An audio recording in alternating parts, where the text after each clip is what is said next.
Now look students, we will move on to factors. Factors क्या हैं, किसी number के फैक्टर्स कैसे निकालते हैं। सो देखो, सबसे पहले मेरे पास 2 है, सो 2 को मैं लिख सकती हूँ 2 × 1।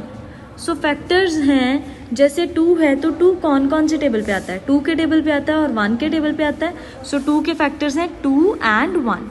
नाउ 3 देखो तो 3 कौन से टेबल पे आता है, सिर्फ 3 या 1 के टेबल पे आता है और किसी टेबल पर नहीं आता। सो इसके फैक्टर्स हैं 1 and 3।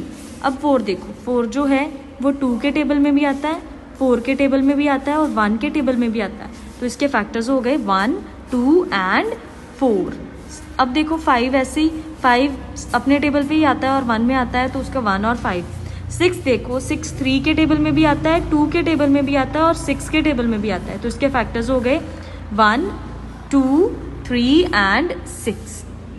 ऐसे ही आप देखो इन सारे नंबर्स। अब 8 देख लो, 8 जो है उसको मैं 2 × 2 × 2 भी लिख सकती हूँ। मीन्स वो 2 के टेबल 1 के टेबल में भी आता है, 2 के टेबल में भी आता है, 4 के टेबल में भी आता है और 8 के टेबल में भी आता है। सो ये चारों इसके फैक्टर्स हो गए।